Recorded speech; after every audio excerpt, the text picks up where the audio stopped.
Tao po, gumising na kayo dyan at magbayad na. Ang aga mo naman yata ngayon manggising, Alma. Tulog pa yung mga tao. Wala akong pakialam. Akin na yung bayad mo sa kuryente at bahay. Ha? Pero nagbigay ako sa'yo ng bayad sa kuryente. Nung nakaraang linggo lang yun, di ba? Kulang ang binayad mo. Dahil sabi ng may-ari, nagtaas na daw sila ng singil ng kuryente. Nung nakaraang linggo pa raw. Bakit parang bigla naman yatang nagtaas? Dapat sinabi mo agad sa akin. Anong gagawin ko? Ngayon ko lang naman nalaman. Magkano ba ang kulang? Saka pwede ba pakisabi kay Aling Perla na bigyan pa ako ng palugit para sa 2 buwan na bayarin ko sa bahay? Nako, yang ka na naman, Faustina. Puro ka na lang palugit. Ako tuloy yung napapagalitan dahil sa'yo eh. Pasensya na talaga. Wala pa kasi yung sahod ng asawa ko eh. Magbibigay na lang muna ako sa kulang ko sa kuryente. O siya, akin ang 500 mong kulang. Sa susunod magbayad ka na ng bahay ah. Maraming salamat, Alma. Mabilis na kinuha ng kolektor ang binayad sa kanya ng ginang at sinuksok niya na ito sa kanyang sariling bulsa. Lingid sa kaalaman ng mga tenant ang pandarayang ginagawa nito sa kanila. Tubong leyte ang babaeng si Alma at kinuha ito ng kanyang tiyahin para maging tauhan. May 10 paupahan ng tiya Perla niya at ang mister nitong si Mang Delfin. Siya ang pinagkakatiwalaan na mangolekta ng mga bayad sa mga umuupa rito. Ngunit palihim niya rin ginagawa ng masama ang mag-asawang amo. Oh, kumusta ang pangungolekta mo, Alma? Naku, Chong, ganun pa rin ho. Huwag mong sabihin na wala ka na naman nasingil ngayon. Meron na po. Ang kaso yung iba, nakikiusap na sa susunod na lang daw magbibigay. Hindi pwede ang ganyan. Ilang buwan na nila akong pinapakiusapan ah. Nga pala, si Faustina ba nagbayad na ng kuryente? Ang totoo niyan, siya po talagang sakit sa ulo ko. Ang hirap niyang singilin, Chang. Ang kapal naman ng mukha niya. Hindi na nga siya nakabayad nung nakaraan. Tapos ngayon wala pa rin. Inuubos ng babaeng yun ang pasensya ko. Humanda siya dahil puputulan ko sila ng kuryente ngayon. Kumalma ka na muna, Perla. Bigyan mo pa siya ng kahit 1 linggong palugit. Ang balita ko kasi, halos kapapanganak lang noon. Kawawa naman ang anak nila kung aalisan mo sila ng kuryente. Pero Delphine, sumosobra na ang babaeng yon. Namimihasa na siya sa palaging paghingi ng palugit. Inabunuhan ko na nga yung kuryente niya dahil sa lahat ng nakasubmeter, siya ang hindi nakakabayad. At kailangan din natin ng pera, di ba? Alam mo naman na pinapagamot niyang kidney mo. Hindi na nakapagpigil si Aling Perla sa pagputol ng kuryente sa isa niyang tenant. Wala kasi itong kaalam-alam na nagbayad na ito nung nakaraan pa. Nang dahil naman sa kasinungalingan at panloloko ni Alma, magkakaroon ng matinding hidwaan ng may-ari at si Faustina. Samantala, habang kumakain ng mag-asawang nangungupahan, nagulat ang mga ito nang biglang mamatay ang kanilang ilaw. Oh, ano nangyari? Mukhang nag-brown out yata. Nagbayad ka na ba ng kuryente natin? Mukhang tayo lang ang walang ilaw oh. Nagbayad na ako nung nakaraan, di ba? Tapos kanina, naningil pa si Alma sa kulang natin sa kuryente. Pero bakit ganito? Sapat naman yung binigay kong pambayad sa'yo ah. Ang sabi ni Alma sa akin, nagdagdag singil daw sa kuryente yung may-ari nung nakaraan pa. Alam mo sa tingin ko, dinadaya na lang tayo ng mga yan eh. Wala man lang silang pasabi na biglang magtataas ng singil.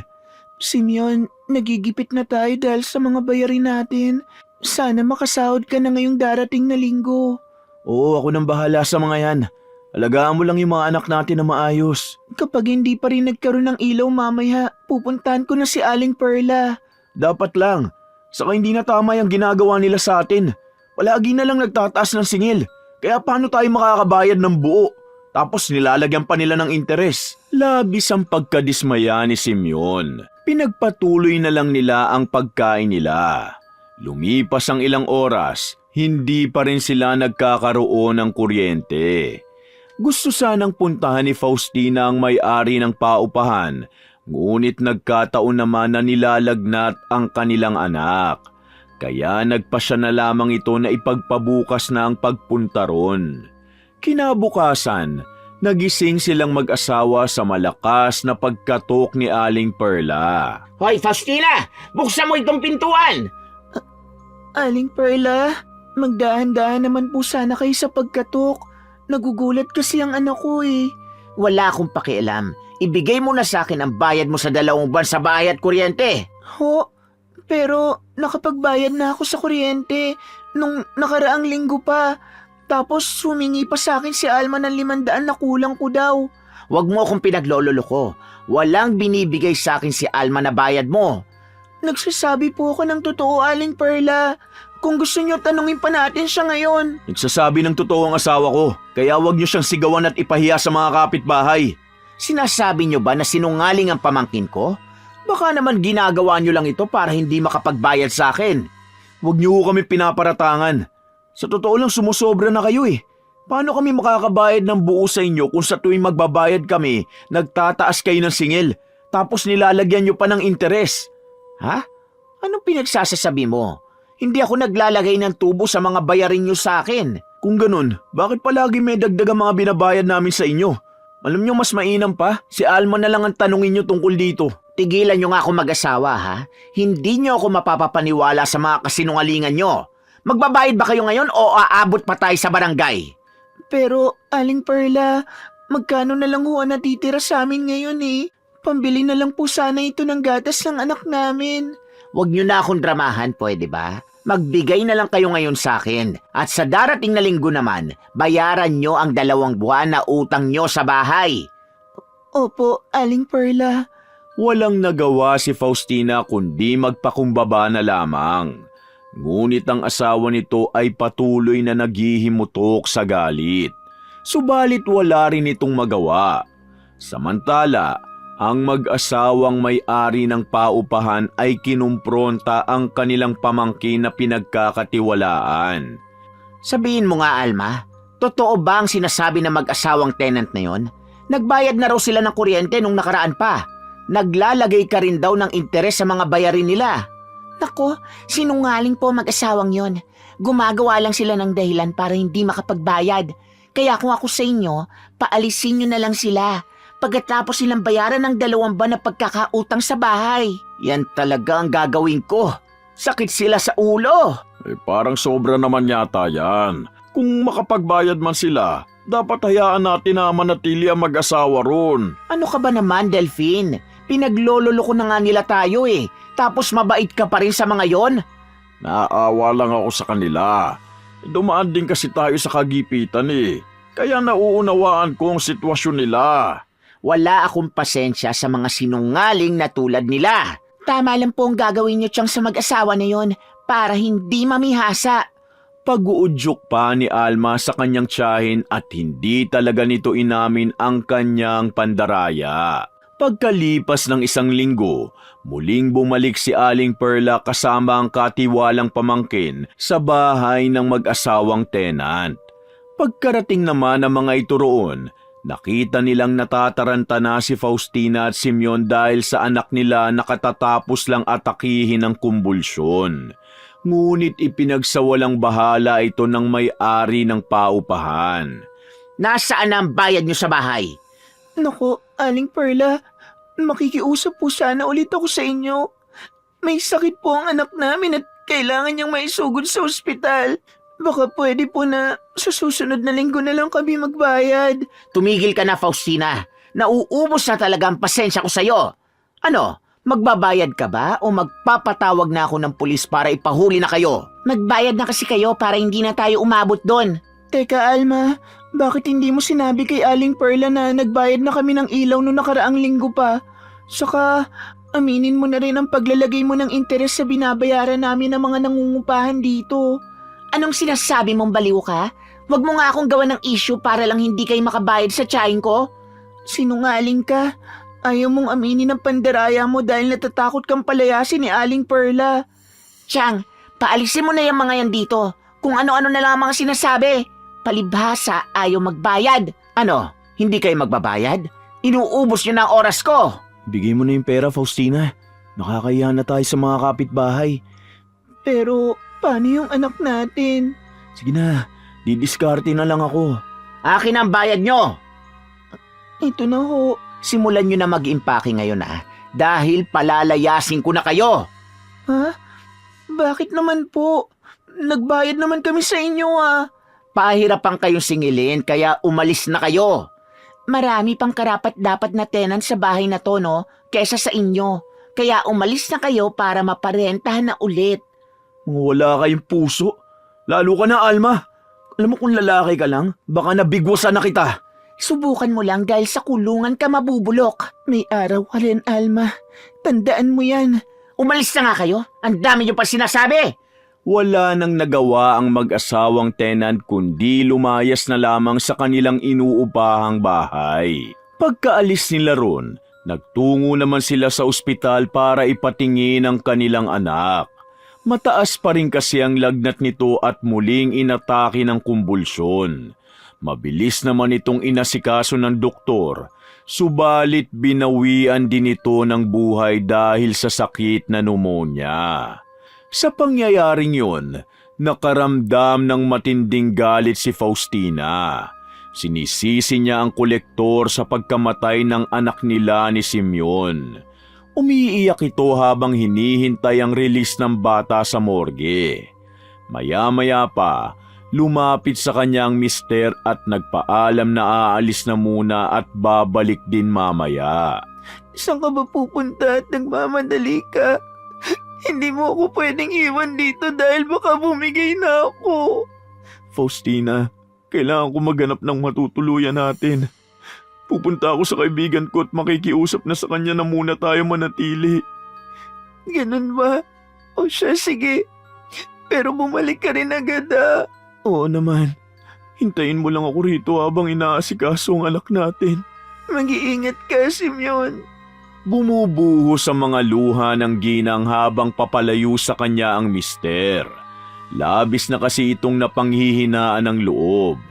Ilang sandali pa, kinuyom nito sa galit ang kanyang mga palad at pinangako sa sarili na gaganti siya kay Alma.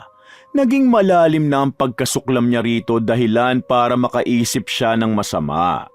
Samantala, 2 oras ang nakalipas bago makabalik ng ospital si Simeon. At may magandang balita sa kanyang misis.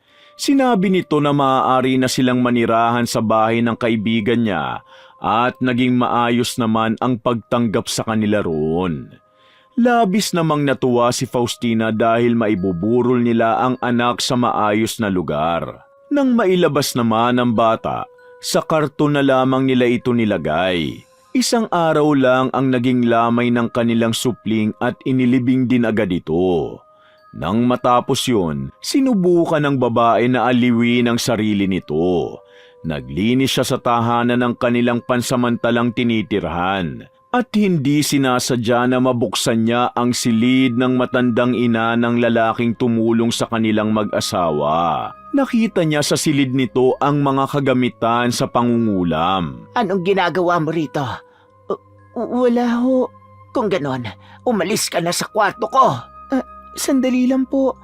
Bakit? May kailangan ka ba? Ang mga gamit po na yan, para po yan sa pangungulam, di ba? Bakit mo naman naitanong? Lola, may kakayahan po ba kayong magpataw ng sumpa sa tao? Isa kong mangkukulam noon.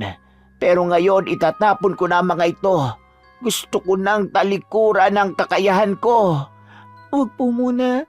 Nakikiusap ako. Tulungan niyo po ako makaganti sa taong naging dahilan ng pagkamatay ng anak ko. Gusto ko siya magdusa sa sakit. Pero hindi biro ang pagpataw ng sumpa sa iba. Pag-isipan mo ang gagawin mo. Desidido na po ako na gawa ng masama ang babaeng yun. Lola, tulungan niyo naman ako. Ang karunungan ko sa pangungulam ay hindi ko ginagamit sa kasamaan. Pero nagpapataw ako ng sumpa sa mga taong gumagawa ng mali sa kapwa. Kaya sige, sabihin mo sa akin, ano ba ang ginawa sa'yo ng taong sinasabi mo? Sobrang sakit po ng pagkawala ng anak ko. At buhay pa sana siya ngayon kung hindi lang kami niloko ng kolektor na yon. Gusto kong gumapang siya sa sakit. Kawawa ka naman pala. Pati na ang inosente mong anak. O sige, tutulungan kita. Pero magagawa ko lang ang pangungulam kung makakakuha ka ng kahit isang hibla ng buhok niya. Kaya mo bang gawin ang unang hakbang? Lahat po gagawin ko. Makaganti lang ako sa kanya. Nagngingit-ngit sa galit si Faustina. Kaya naman gumawa ito ng paraan kung paano makakakuha ng hibla ng buhok ni Alma.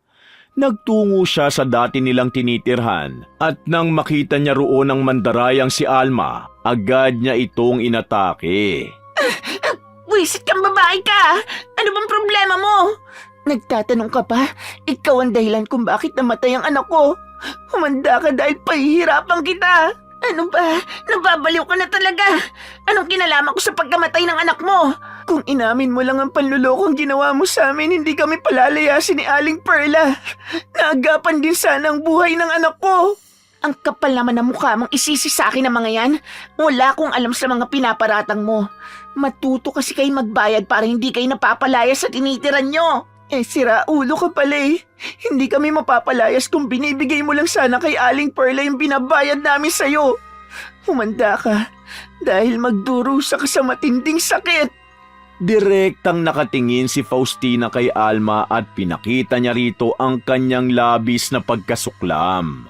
Nanindig naman ang balahibo nito dahil nakaramdam siya ng panlalamig ng sandaling yun. Ngunit nang umalis na sa harapan niya ang babaeng galit na galit ay pinagsawalang bahala niya na lamang ang sinabi nito sa kanya.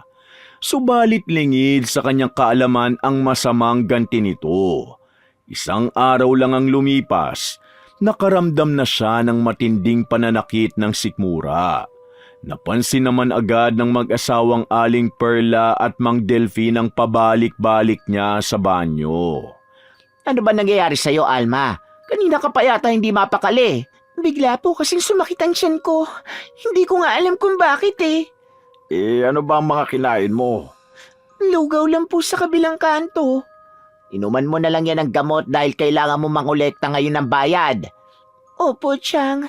Mabilis na nagtungo si Alma sa butika para bumili ng gamot dahil inaakala nito na simpleng sakit lamang ang nararamdaman niya. Ngunit nagdaan na ang 1 linggo, tinubuan naman siya ng rasya sa katawan at nasundan ito ng matinding pananakit ng kanyang ulo. Subalit binaliwala niya pa rin ito. Inisip niya na dahil lang yun sa pagkakaroon niya ng trangkaso. Kaya naman pinagpatuloy niya pa rin ang trabaho at maling ginagawa. Ang ibang tenant ng kanyang mga amo ay patuloy niya pa rin ginugulangan. Hinihingan niya ang lahat ng dagdag singil sa bahay at kuryente, pati na rin sa tubig. Kahit na hindi naman ito inuutos ng mag-asawang may-ari sa kanya. Subalit nagreklamo naman ang isa sa mga umuupa. Bakit naman bigla yata ang pagtaas ng lahat at sabay-sabay pa? Aba, kung nagrereklamo ka, ngayon pa lang umalis ka na. Hindi naman yata tama ito. Kailangan ko makausap ang may-ari ng bahay. Abala sila ngayon, kaya huwag ka nang pumunta sa kanila. Magbayad ka na lang para makaalis na ako. Ayoko nga. Nagmamatigas ka pa talaga? Baka gusto mong palayasin kita ngayon. Walang pwedeng magreklamo sa inyo rito. Pero pandarayan ang ginagawa nyo sa amin. Inuubos mo ba talaga ang pasensya kung buwisit ka? Magbabayad ka ba o lalayas kayo ng pamilya mo rito? Pananakot pa ni Alma at maya-maya pa, nakaramdam na naman siya ng matinding pananakit ng sikmura. Halos mamilipit na ito sa sakit. Kaya naman minabuti nitong umuwi na lamang at sinubukan pa niyang uminom ng gamot. Ngunit hindi nawala ang pangingirot. Bigla na lamang siyang sumuka na may kasamang itim na dugo. Kasabay nun ang pagpapawis niya ng husto. Ilang minuto ang nakalipas, narinig ni Aling Perla ang pagsigaw niya ng malakas. Ano ba nangyayari sa'yo? Nung nakaraang linggo ka pa nagkakaganyan. Hindi ko alam, Chang. Nahihirapan na nga ako sa palaging pananakit ng tiyan ko. Kung magpatingin ka kaya sa doktor para masuri ang nangyayari sa'yo. Sa susunod na linggo na lang po siguro. Kailangan ko kasi magpadala ng pera kay nanay. O siya, ikaw ang bahala. Inuman mo na lang ulit muna yan ng gamot. Muling binaliwala ni Alma ang kanyang karamdaman dahil nanghihinayang siya sa perang gagastusin sa pagpapatingin sa doktor. Kinakailangan din kasi nito na magpadala ng pera sa inang may sakit. May mga nakababatang kapatid din siyang pinag-aaral, kaya naman ang sinasahod niya ay hindi nagiging sapat. Ito ang dahilan kung bakit niya nagagawang manloko sa iba. Subalit ang kanyang kalagayan ay mas tumindi pa. Nagsisimula na siyang magdeliryo at madalas nakakarinig ng bulong na nagdulot sa kanya ng depresyon at kamalasan sa buhay. Tigilan niyo na ako! Ayoko na! Alma, mukhang hindi na yata bumubuti ang kalagayan mo. Palagi ka nalang sumisigaw na para bang may kaaway ka eh. Chong, ayaw po nila akong tigilan. Sumasakit na po ang tenga ko sa mga bulong nila sa akin. Ano bang pinagsasasabi mo? Saka sino bang gumugulo sa'yo? Marami po sila at hindi nila ako titigilan. Mas mainam pa siguro na umuwi ka na lang muna sa inyo. Hindi ka makakapagtrabaho kung ganyan ka. Pero kailangan ko ng trabaho, Chong. Kung ganon, ayusin mo yung sarili mo. Opo, Chong Delphine. Nang dahil sa takot ni Alma na mawala ng trabaho, sinubukan niyang magpatingin sa doktor. Inaasahan niyang magkakaroon ng magandang resulta sa kasalukuyang lagay niya. Ngunit sinabi sa kanya na maaaring dala lamang ng matinding pagod ang pagdedeliryong nararanasan niya. Medyo gumaan naman ang kanyang loob nang malamang yun lang ang dahilan ng pagkakaroon niya ng hindi maipaliwanag na karamdaman. Pagkatapos niyang magpakonsulta, nagpasya siyang umuwi na agad. Ang kaso, palabas pa lang siya ng ospital nang makasalubong naman nito si Faustina kasama ang asawang magpapatingin din ng sakit. Tingnan mo nga naman ang pagkakataon. Dito pa talaga tayo ulit magkikitang dalawa. Tigilan mo nga ako, Faustina. Wala akong panahon makipag-away sa'yo at ayokong sayangin ang oras ko. O baka naman umiiwas ka lang sa akin. Natatakot ka kasi na marinig mo na naman mula sa akin na mandaraya ka talaga. Hoy, Simeon, patigilin mo na nga yung bibig ng asawa mo. Baka maubos na ang pasensya ko dyan at talagang malintikan na yan sa akin. Hoy, wala kang karapatang utusan ng asawa ko. Kapal talaga ng mukha mo. Itigil mo yung bunganga mo dahil naririndi na ako sa ingay niyan. Pasalamat kang masama ang pakiramdam ko ngayon. Dahil kung hindi, talagang kinalbo ko na yung buhok mo. Kung ano man ang sakit na nararamdaman mo, kulang pa yan. Humanda ka dahil mas titindi pa ang paghihirap mo hanggang mamatay ka rin. Nababaliw ka na talaga. Hinahangad mong kamatayan ko. Baka mauna ka pa sa akin. Titiyakin ko magdurusa ka, Alma. Faustina, tara na. Huwag ka na makipag-away dyan. Diyos na ang bahala sa kanya. Tumingin ang nakakapanindig balahibo si Faustina kay Alma bago pa man ito tuluyang umalis. Samantala, ang kolektor ay bahagyang nakaramdam ng takot ng sandaling yun. Pagkauwi naman ito sa bahay ng may-ari ng paupahan, nagulantang ito sa kanyang nakita. Sumugod kasi ang mga tenant sa tahanan ni Aling Perla at Mang Delphine. Nagrereklamo ang mga ito dahil sa mataas at dagdag singil sa kanila. Kaya naman galit na galit ang mag-asawa sa kanilang pamangkin. Paano mo ito nagawa sa amin, Alma? Alam mo ba kung ano naging dulot ng pandaraya na ginawa mo sa mga tenant namin? Pinapatawag na ako ng kapitan ng barangay dahil sa mga reklamo nila. Wala ho ako alam sa mga sinasabi nila. Wala pong patunay ang paratang sa akin. Ano palang ginagawa nilang pagrereklamo sa amin? Hindi pa ba sapat ang pagkakaisa ng mga yan para mapatunayan ang kasalanan ginawa mo? Huwag mo nang itanggi pa, Alma. Nakakadismaya ka sa totoo lang. Pinagkatiwalaan ka namin tapos ito lang ang gagawin mo sa amin. Totoo pala talaga ang binibintang sa'yo noon ni Faustina. Patawarin niyo po ako, Chang. Nagawa ko lang naman yun dahil sa matinding pangangailangan ko. Alam niyo naman na may sakit ang aking nanay. Kahit na, hindi pa rin tama ang ginawa mong panluloko sa amin at sa mga tenant. Mas mainam pa na umuwi ka na sa inyo. Chong, wag po. Nakikiusap ako. Bigyan niyo pa ako ng pagkakataon. Sinira mo ng tiwala namin sa'yo. Kaya hindi na namin kayang makasama ka pa rito. Pangako po, magbabago na ako. Huwag niyo po akong paalisin sa trabaho. Nagsisisi na talaga ako sa ginawa ko, Tiyang Perla. Nakikiusap ako. Nagawang lumuhod ni Alma sa harapan ng kanyang tiyang Perla. Humahagulgol pa ito ng malakas para lamang makumbinsi niya ito na bigyan pa siya ng isa pang pagkakataon. Nang dahil naman sa awa sa kanya ni Mang Delfin, pinakiusapan nito ang misis na pagbigyan pa siya. Kaya naman naging maayos ang hidwaan sa pagitan ng mga ito. Subalit nawala na rin ang buong tiwala ng mag-asawa sa kanilang kolektor. Isang buwan ang nakalipas, nasaksihan nila ang paghihirap ng kanilang pamangkin dahil naging kalabisan na ang karamdaman nito. Kaya naman sinabihan na nila ito na umuwi na lamang at doon na magpagaling sa bayan nito. Mas makabubuti sa iyong manatili ka na muna sa probinsya. Sariwa kasi ang hangin doon at maraming halamang gamot. Alam ko ho yun, Tiyang. Pero magiging pabigat po ako sa nanay ko na may sakit. Baka pwedeng dumito na muna ako hanggang gumaling ako. Pero hindi naman pwede na magiging pasanin ka namin. Matatanda na kami at syempre may mga gastusin din. Bibigyan ka na lang namin ng pamasahe pa uwi sa magulang mo. Pasensya ka na talaga. Nauunawaan ko ho, Tiyang. Kung hindi lang talaga ako nagkasakit, baka may naitabi pa akong pera ngayon. Alam mo, sa tingin ko, may kung anong kababalaghan ang nangyayari sa'yo. Ano pong ibig niyo sabihin? Noon sa lugar ng Tiyong Delfin mo, may kumari siyang tsismosa. At dahil doon, kinulam ito ng taong galit sa kanya. Merong pagkakapareho ang karamdaman mo sa kanya eh. Sinasabi niyo ho ba na maaring kinulam ako? Parang ganun ang ha. Pero sino naman ang taong makakagawa nito sa'yo? Kung kinulaman ako, isang tao lang ang pwedeng gumawa nito sa akin.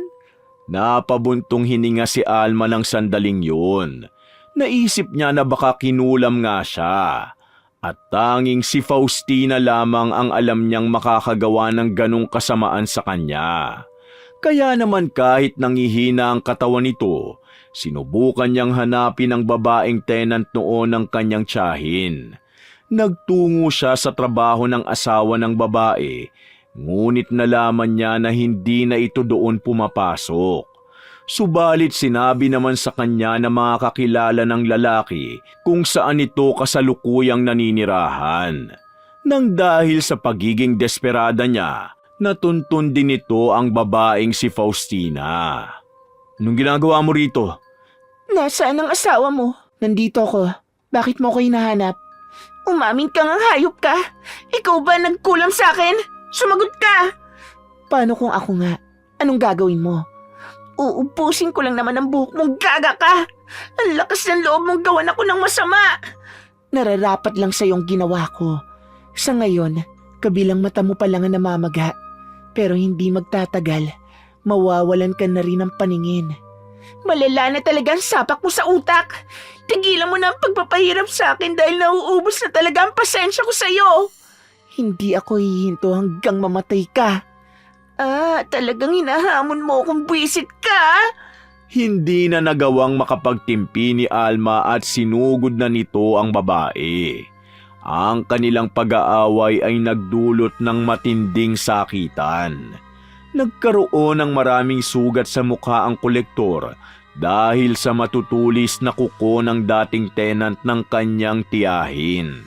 Sa pagkakataon naman na yun, humingi na siya ng tulong sa mga pulis. Mabilis namang pinuntahan ng mga ito si Faustina. Pareho naman pala kayo nagkasakitan.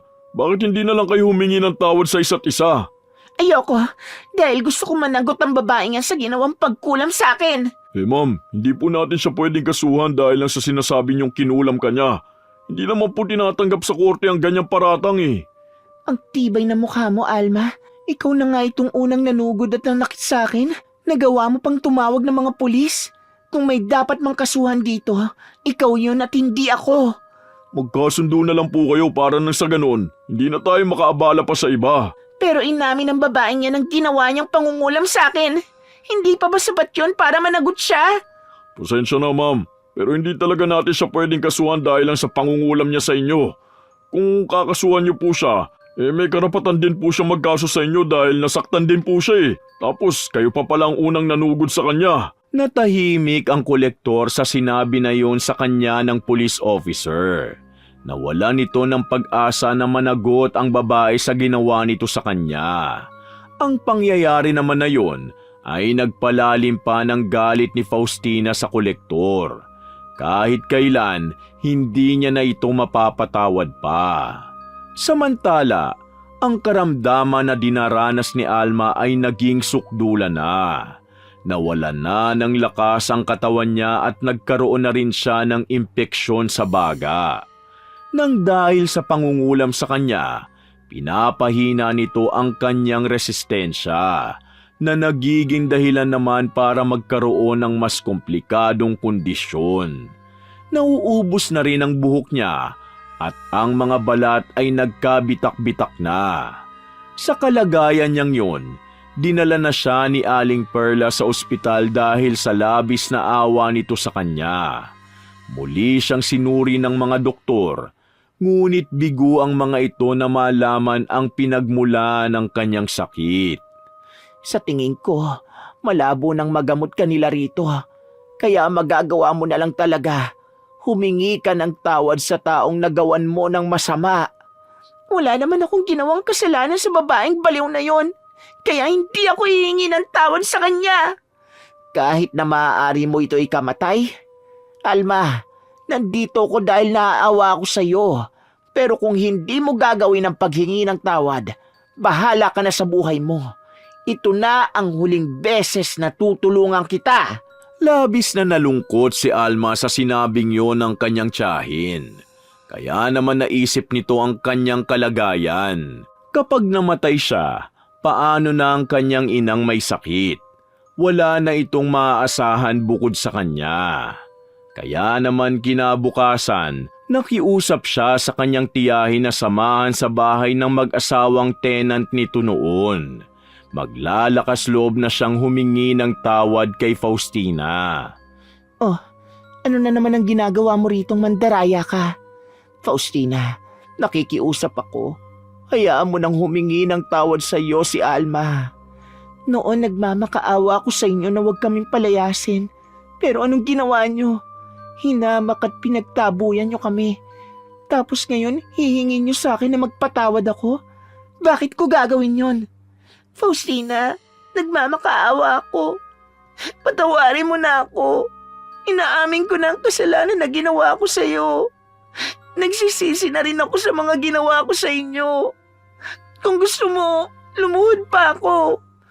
Kahit na anong gawin mo, hindi na kita mapapatawad. Kaya umalis na kayo rito. Pasigaw na pagkakasabi ni Faustina at pinakita nito sa magtiyahin ang kanyang galit na mukha. Sukdula na kasi ang pagkasuklam niya kay Alma. Ngunit pinakiusapan siya ng kanyang asawang si Simeon na itigil na ang pananakit sa iba.